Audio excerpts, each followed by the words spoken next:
So sa video na to, i-breakdown natin yung winning trade setup na tinake up ko kagabi right after ng high impact news. Pero bago tayo magsimula, shoutout muna kay @Hammersberg9541. So para sa iyo yung video na to, para mas maunawa mo talaga how I trade the market, and syempre para na din sa lahat ng mga subscribers natin at lagi nakaabang sa mga content natin dito sa channel. So make sure to watch this video until the end kasi you may get your aha moment sa video na to. Check the mic and make sure it sound right, boys. So, this is the video proof na tinake up ko yung trade setup na to kagabi. So, as you can see, this is my computer. Siyempre, yung setup ko sa bahay. And this is the trade that I take up kagabi. And as you can see, ito yung profit na natin, no? Floating profit natin.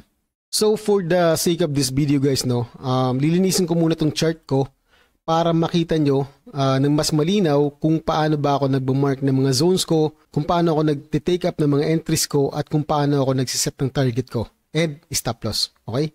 So for example, first time kong humarap sa EURUSD to trade this currency. So ang unang-una ko na gagawin, guys, no, aakyat muna ako sa 1 month time frame.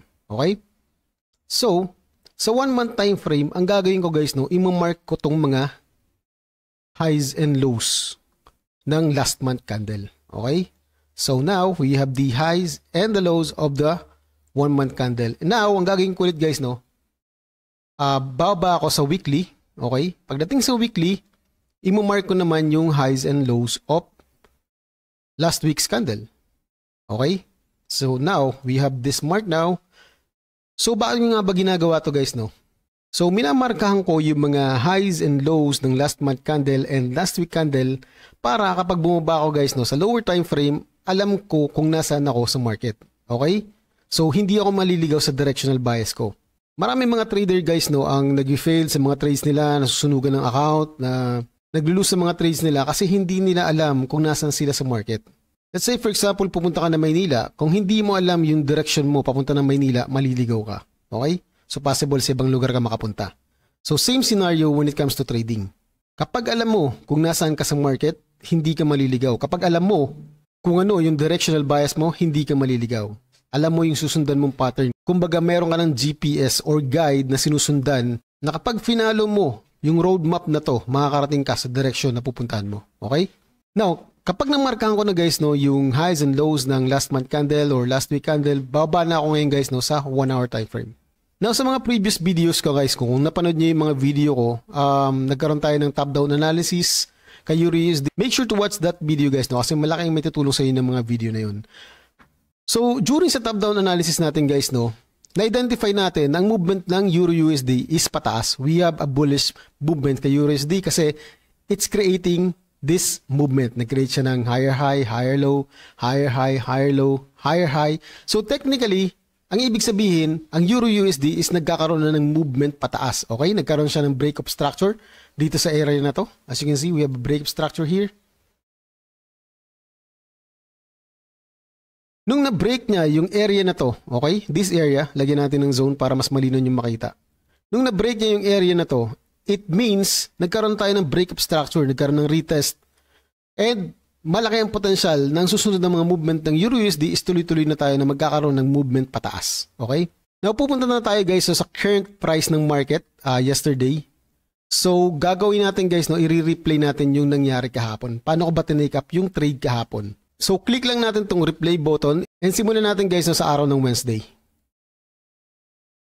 So, in this zone, guys, no, yung move na to, kung nakikita nyo, guys, no, ginagawa ko rin, minamarkahan ko rin yung last high and last low of yesterday's candle.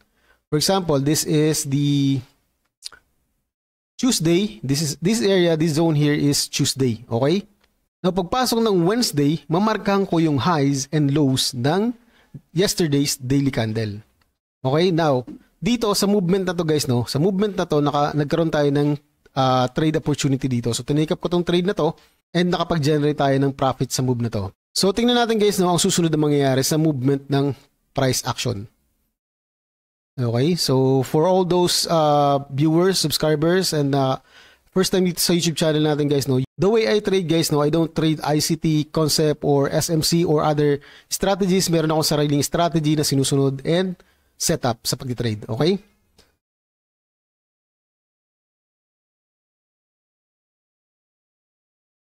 So right now guys, no, pumasok na tayo sa araw ng Thursday. So ang ginawa ko guys, no, nandito na tayo sa Thursday candle. Ang ginawa ko guys, no, since nakapag-profit na tayo sa move na to, so minargahan ko yung highs and lows ng Wednesday and nilagyan natin guys, no, ng zone. So alam niyo naman guys, no, na sa mga weeks ako nagmo-mark ng mga zones ko. Okay? Yan yung mga area kung saan talagang ito yung mga major zones para sa akin or point of interest para sa akin yung mga zones na to. Okay? So, as you can see guys, no, if we mark this zone, meron tayong another weeks dito, no? Okay. So, I mark this zone pagpasok ng Thursday and I go down to 15 minutes and dito ako naghihintay ng entry confirmation ko guys, no? It's either 5 minutes or 15 minutes. Okay? So, pagdating dito guys, no, nung nakita ko to, this zone is a non-tradable zone. Okay? Bakit? Kasi this is my major zone. Okay? Ito yung mga point of interest zone ko. Na kung saan, if the market breaks into this area, doon ako maghanap ng entry position. Okay? Or, if the market goes to this zone, dito ako maghanap ng entry signal. Okay? So, ang ginawa ko guys, no, let's remove this first.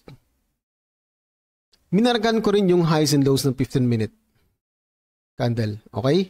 So, nag-wait ako, naghihintay ako, I patiently wait this zone to be broken. Okay? Now, I waited patiently hanggang pagpasok ng London session. Okay? So, right now, wala tayong trade guys, no? This zone is non-tradable zone. Bakit? Kasi we have our two point of interest zone sa taas.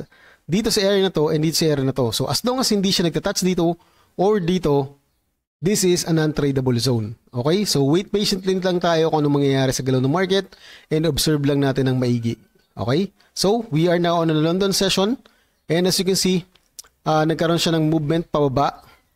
So, hindi pa rin tayo guys mag-trade. Okay? Mostly, yung mga normal mga traders, iti-take up na tong trade na to pababa, which is there is a possibility na bumaba rin talaga yung price ng market dito sa area na to. Okay? But, for me, this is an non-tradable zone kasi nga, this is not my point of interest zone. Kasi pwedeng mangyari guys, no, kapag tinake up mo tong sell na to, pwedeng bumaba, hindi mag-touch dito, magtuloy-tuloy pataas at bumaba pa rin ng ganyan bago umakyat. So, yan yung mga possibility na pwedeng mangyari. So, kailangan guys, no, kapag nakaharap kayo sa chart, meron na kayong nabubuo na structure sa isip nyo or mga areas kung saan pupunta yung galaw ng market. Just in case hindi mangyari tong setup mo o hindi mangyari yung setup na to, ano yung gagawin mo na sunod? Okay? Kailangan meron na kayong mabubuong plano sa isip nyo. Sabi nga guys, no, kapag nagtitrade kayo, you should create a plan and follow that plan. Okay? So, normally, kapag hindi ko sinusunod yung mga plano ko, dati yung mga previous trades ko, talagang nagkakaroon ako ng mga failures sa mga trades ko, nagkakaroon ako ng massive drawdown sa mga trades ko, and you know, isa sa pinakamahalaga talaga guys ko, kapag nag-trade kayo, is yung patience. Kailangan yung ma-develop yung sa sarili nyo. Okay, let's see kung ano mangyayari guys sa next movement ng candles. And dito guys, no, naghihintay tayo ng I think may upcoming news. So nag-uusap kami ni Sir Hams Mert 9541 and tinitingnan namin kung ano mga magiging possible move ng market. So sabi ko sa kanya, binigay ko sa kanya yung zone na to, binigay ko sa kanya yung digits or kumbaga sa pagbabarko coordinates. Okay? I gave this number zone sa kanya and I'm hoping na minarka niya yung chart niya guys, no? Kasi I'm thinking na if hindi umakyat dito at mabasag to price na yung zone na to, may possibility na bumaba muna dito bago umakyat. Okay? So, yan yung nabubuong plano sa isipan ko. Okay? So, you should think ahead of time guys, no? So, remove muna natin to ulit. And right after this guys, no, during this event, no, pagpasok ng, I think, pag-overlap ng London and New York session, nagkaroon na siya ng move na ganito. Okay? Nag-touch siya dyan sa zone na niyan and then nag-comment si Sir Hamsmerk na, uy, pababa ng galaw ng Euro USD. But sabi ko sa kanya, don't fall for it. Okay? Kasi manipulation lang to guys, no? Minimanipulate lang yung mga small retailers or lalo na yung mga newbie na hindi pa alam totally kung paano nga ba talaga nagbo-move yung market. Kailangan guys, no, bago pa mag-move yung market, alam mo na yung mga areas na possible napuntahan ng market bago pa ito maggumawa ng move niya. Okay? Hindi ibig sabihin porket nagkaroon tayo ng red candle dito guys, no, is magsisell ka na. Okay? Hindi porket nagkaroon tayo ng green candle na ganito kalaki, is magbabay ka na. Kailangan you have your confirmation. Now, let's see what will happen next, no? So, nag-touch ulit siya dito. Actually, naglaro siya dito ng matagal sa area na to, sa zone na to, naglaro siya. Okay? And then, we have this candle, no? Kung newbie ka pa lang, possible na isi-sell mo na to kaagad guys, no? Kasi you are thinking na possible na bumagsak pa or magtuloy-tuloy pa to, yung galaw na to. Pero sa isip ko guys, no, sinabi ko rin, pinag-usapan namin dun sa comment na kapag hindi to nabasag yung zone na to, or etong zone na to, this is the last, I think this is the last high of last month or last week. No, as long as hindi nababasag to guys, no, ang bias ko is bullish pa rin. As long as hindi to nababasag, pababa, no, lalo na kapag eto guys, nabasag tong zone na to, itong area na to, no, kapag nabasag tong area na to, ang bias ko na dyan is sell na. Sell na yung bias natin. Pero as long as hindi nababasag to, tong zone na to, no, bullish pa rin yung bias natin. Okay? So, what happened next? No? Nagkaroon tayo ng movement na ganito. So, this is my entry signal guys. No? This is a bullish engulfing, no, candle.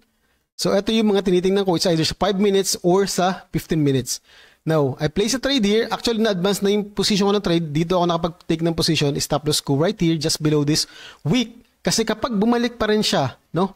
Kapag bumalik pa rin ang price dito, ibig sabihin, mali yung trade ko. And I should be out of the market. No, kailangan out na ako. Kasi reverse na yung galaw ng market. So, I won't risk that much now. So, dito, yung stop loss natin, that's around 16 pips, 15 something. Okay, now ang target ko guys, no, if we go up to 1 hour time frame, ito yung nagiging target ko sa kanya. We should look left. Ano ba yung mga area na pwede pa niyang balikan, no? If we go here, look left, no, we have this high here. Okay, nakikita niyo to guys, no? Palakihan ko lang As you can see, we have this high here. So ito yung target ko sa kanya. Okay, so let's go back there sa latest chart natin. So, let's go to 15 minutes. So, I place my take profit in this area. Okay, that's give me around 3R, almost 3R yung trade na to. So, nakita niyo naman siguro guys, doon sa video pinakita ko kanina, a proof na tinake up ko yung trade na to. Okay, so let's see what's happened next guys, no? So, nagkaroon ng strong bullish move pataas. And wala na siyang kahit maliit na retracement na nangyari. Okay? And then, tuloy-tuloy na na-hit yung take profit natin. And as you can see here guys, no, that hit yung take profit natin and I am out of the market. Okay? So, pinag-usapan din namin kahapon guys, no, dun sa comment section, when it comes to fib retracement, no, kung paano ba ako nagmamark. So, binigyan ko siya ng idea guys, no, si Sir Mark, kung paano ba ako nagmamark, nagpa-plot ng Fibonacci, ng fib retracement, no. Ang ginagawa ko guys, no, I will plot the highs and the lows of the yesterday candle. For example, this is the low of yesterday candle, right? And this is the high. For example, yung high, yung next day mas mataas dito, doon ko ilalagay yung high ng fib retracement. Pero right now, ito yung pinaka-high niya, guys, no. This zone, yung minarka natin, andito siya guys, no, sa 0.618 naglalaro. This is a golden zone or a retracement area kung gumagamit kayo ng fib retracement. Okay? So this is a perfect combination ng strategy natin kung bakit tinake up ko tong trade na to. And that is how we win this trade. Okay? So yeah, so advice lang guys, no, sa mga bago, sa mga newbie, no, kapag nagsisimula pa lang kayo, be patient lang guys, no, kapag meron na kayong strategy na sinusunod, meron na kayong setup, i-follow nyo ng maigi. And then if you have proven na profitable naman yung strategy nyo, I am not asking you na i-follow nyo yung strategy ko. It's totally up to you guys, no. Pero kung meron kayong sariling strategy, ulit-ulitin nyo lang guys hanggang magamay nyo. Hanggang sabi ko nga, magiging instinct mo na lang yan na kapag humarap ka sa chart, malinaw mo nang nakikita yung galaw ng market. Alam mo na yung, meron ka ng idea kung ano ba yung possible na maging direction bias niya. Or may idea ka na kung ano ba yung possible na maging move niya, ano ba yung mga area na pwede niya pang targetin, pwede niya akyatin, or pwede niyang babain. Okay? So yeah, I guess that's it for this video guys, no, and I hope na meron kayong natutunan sa video na to. And yeah, if you have something in mind na gusto nyong matutunan, i-post nyo lang sa comment section natin and I'll do my best na makagawa ng video regarding dyan sa concern mo. Okay? So yeah, I hope na you will succeed. Lahat tayo, no, guys, no, mag-succeed sa industry na to. And looking forward, guys, no, one day, yung mga nanonood ng video na to, isa na rin kayo sa magbibigay ng testimony on how you are making good profit out of the market. Okay, so thank you so much for watching this video. And again, God bless sa lahat and happy trading.